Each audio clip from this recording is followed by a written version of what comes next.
Hello guys, welcome backs to Sneha audio novel channel. நான் உங்கள் RJ Sneha. இன்னைக்கு நம்ம பார்க்க போகிற கதை ஆதித்யனின் ஆயுள் கைதியவள் எபிசோட் 27. வாங்க கதைக்குள்ளே போகலாம். இது வரைக்கும் நம்ம சேனலை சப்ஸ்கிரைப் பண்ணாதவங்க மறக்காமல் சப்ஸ்கிரைப் பண்ணிட்டு வாங்க. மறுநாள் காலை 8:30 மணிக்கு ஆதித்ய தேவின் பிரம்மாண்டமான வீட்டு டைனிங் ஹாலில் மயான அமைதி நிலவியது. டைனிங் டேபிளில் ஆதி கம்பீரமாக அமர்ந்து பிரேக்ஃபாஸ்ட் சாப்பிட்டு கொண்டிருக்க அவனது தாய் மாதவி அன்போடு அவனுக்கு உணவு பரிமாறி கொண்டிருந்தார். அப்போது படிக்கட்டுகளில் மெல்லிய கொலுசு சத்தம் கேட்க இருவரும் நிமிர்ந்து பார்த்தனர். அங்கே மதுரா அழகிய ஃபார்மல் உடையுள் கையில் ஒரு பேகுடன் வந்து நின்றாள். மாதவி அவளை உச்சி முதல் பாதம் வரை ஒரு முறை ஆழமாக பார்த்துவிட்டு புருவத்தை உயர்த்தி கேட்டார். என்ன மதுரா, எங்க காலையிலே கிளம்பிட்ட? எங்க போற நீ என்று கேட்க மதுரா மிகவும் பணிவாக தன் கைகளை கோர்த்து கொண்டு அது அது வந்து அத்தை, நான் பேங்க்குக்கு கிளம்புறேன் என்றாள். அதை கேட்ட மாதவி, பேங்க்குக்கா? இந்த நேரத்தில் அங்கே என்ன வேலை உனக்கு என்ற மாதவியின் குரலில் லேசான கோபம் இருந்தது. அது அது அத்தை, நான் அந்த பேங்க்கில் கேஷியராக ஒர்க் பண்ணிட்டு இருக்கேன். கல்யாணத்துக்காக நிறைய லீவ் எடுத்தாச்சு, அதான் இன்னைக்கு ரீஜாயின் பண்ண போகிறேன் என்று மதுரா மெதுவாக விளக்கினாள். மாதவி கையில் இருந்த கரண்டியை அப்படியே டேபிளில் வைத்தார். என்னது, வேலைக்கா? அதெல்லாம் ஒன்றும் தேவையில்லை மதுரா. ஆதித்ய தேவோட மனைவி ஒரு பேங்க்ல, அதுவும் போய் கேஷியரா வேலை பார்க்கணுமா என்ன? இந்த வீட்டுக்கு மருமகளாக வந்தாச்சு, இனி உனக்கு என்ன குறை? வீட்டில் லட்சணமாக இருக்கிறத விட்டுட்டு எதுக்கு வேலைக்கு போகணும்? நான் இதுக்கு சம்மதிக்க மாட்டேன் என்று அவர் உறுதியாக மறுத்து விட்டார்.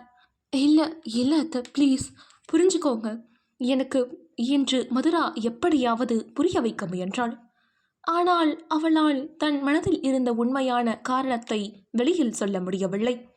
அவள் வாங்கிய வீட்டு லோனின் தொகையை அவளது இந்த சம்பளத்தை வைத்துதான் மாதம் மாதம் கட்ட வேண்டும். யாரிடமும் கையேந்த கூடாது என்ற அவளது சுயமரியாதை அவளை தடுத்தது. இதை ஆதியிடமோ மாதவியிடமோ எப்படி சொல்வது என்று அவள் தவித்தாள். இங்க பாரு மதுரா, உன் பேச்செல்லாம் ஒன்றும் கேட்க முடியாது, நீ இதை வீட்டில் தான் இருக்கணும் என்று மாதவி பிடிவாதமாக சொல்ல இந்த வாதத்தில் இறுதியாக மாதவியே ஜெயித்தார். மதுராவுக்கு அழுகை முட்டி கொண்டு வந்தது. வேறு வழியில்லாமல் விவரம் தெரியாமல் டேபிளில் அமைதியாக சாப்பிட்டு கொண்டிருந்த ஆதியை நோக்கி தன் கண்களால் கெஞ்சினாள்.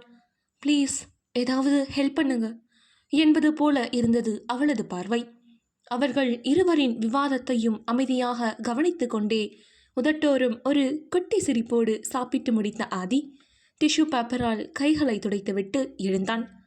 அம்மா, அவளை வேலைக்கு போக விடுங்க என்றான் ஆதி ஒற்றை வரியில். மாதவி ஆச்சரியமாக பார்த்தார். ஆதி, நீயுமா இப்படி சொல்ற என்று அவர் கேட்க, ஆமாம்மா, அவ வேலைக்கு போகட்டும், அவளுக்கு பிடிச்ச விஷயத்த அவ பண்ணட்டும், விடுங்க என்று ஆதி தன் தாயிடம் பேசி அவரை கன்வென்ஸ் செய்தான்.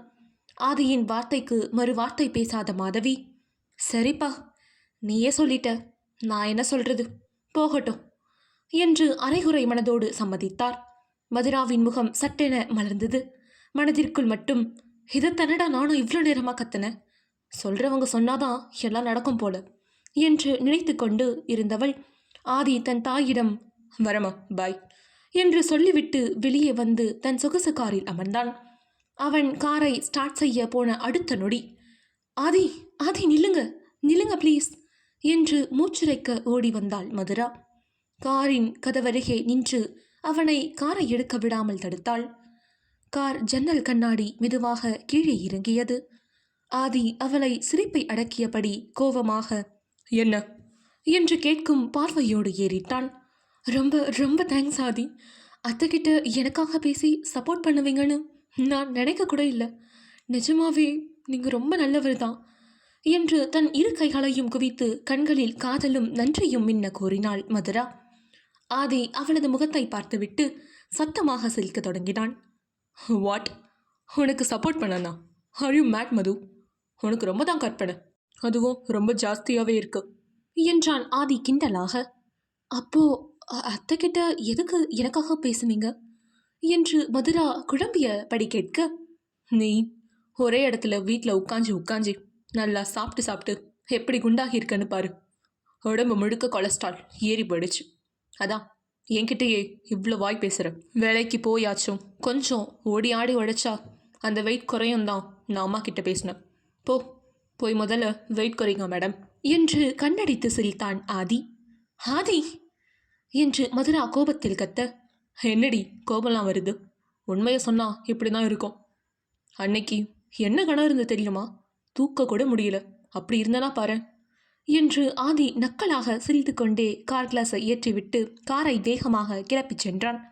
மதுரா அப்படியே திகைத்து நின்று தன் உடம்பை மேலிருந்து கீழ்வரை பார்த்து கொண்டாள். அடிப்பாவி, நிஜமாவே அப்போ நான் குண்டாயிட்டேனா?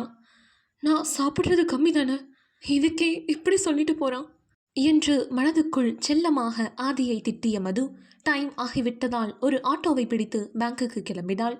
போகும் வழி முழுக்க கோபத்திலும் அவளது உதடுகள் ஆதியின் நினைவால் புன்னகைத்தன. வினயின் ஆஃபீஸில் காலை 10 மணி இருக்கும். வினயின் கேபினில் பதற்றம் நிலவியது. மணி 10ஐ தாண்டிவிட்ட நிலையிலும் வினய் தன் வாட்சை பார்ப்பதும் வாசலை பார்ப்பதுமாக இருந்தான். பொறுமை இழந்தவனாக தன் பிஏவை இன்டர்காமில் அழைத்தான். Where is Lily? அவளை உடனே உள்ள வர சொல்லுங்க என்று கத்தினான். ஆனால் வினய்க்கு தெரியாது வந்திருப்பது லில்லி அல்ல, அவளுக்கு பதிலாக இருக்கும் வேறு ஒரு அசிஸ்டன்ட் என்று. உள்ளே வந்த பிஏவிடம், தாரணி எங்க? அவள் இன்னும் ஆஃபீஸ்க்கு வரலையே என்று வினய் கடுகடுக்க கேட்டான். சார், தாரணி மேடம் நம்ம ஆஃபீஸ் ஸ்டாஃப் இல்லை சார். அவங்க ஆதித்ய தேவ் சாரோட கம்பெனியில் இருந்து புது ப்ராஜெக்டாக இங்கே வந்தவங்க. ஆனால் இன்னைக்கு அவங்க இன்னும் நம்ம ஆஃபீஸ்க்கு வரல என்று பயந்து கொண்டே பதிலளித்தாள். அதை கேட்ட வினயின் கண்கள் சுருங்கின. நேற்றிரவு தாரணி அழுது கொண்டே ஃபோன் செய்து தன் அத்தையின் சதியை பற்றியும் தான் பூட்டப்பட்டிருப்பதை பற்றியும் சொன்னது அவனுக்கு நினைவுக்கு வந்தது. தான் அவளிடம் கரடுமுரடாக பேசி காலை கட் செய்தாலும் அவளது ஆபத்து அவனுக்குள் புரிந்தது. ஏன் வரல? ஒருவேளை அவளோட அத்தை அவளை எதனா? நோ, இல்லை என்று வினய் குழப்பத்திலும் கோபத்திலும் தன் கையை டேபிளில் தட்டியபடி யோசித்து கொண்டே இருக்க, அங்கே தாரணி பெரும் பூகம்பத்தையே எதிர்கொள்ள தயாராகி கொண்டு இருந்தாள். தாரணி வினைக்கு கிடைப்பாளா? ஆதி மதுரா இடையே அவர்கள் அறியாமல் வளரும் காதலை ஆதி புரிந்து கொள்வானா? இல்லை மேக்னாவிற்காக மீண்டும் மதுராவை காயப்படுத்துவானா? அடுத்த பாகத்தில் பார்க்கலாம். இந்த கதை பிடிச்சிருந்தா மறக்காமல் சப்ஸ்கிரைப் பண்ணி சப்போர்ட் பண்ணுங்கள். உங்களுடைய கருத்துக்களை கமெண்ட் பாக்ஸில் பதிவு பண்ணுங்கள், லைக் பண்ணுங்கள் அண்ட் ஷேர் பண்ணுங்கள். நன்றி.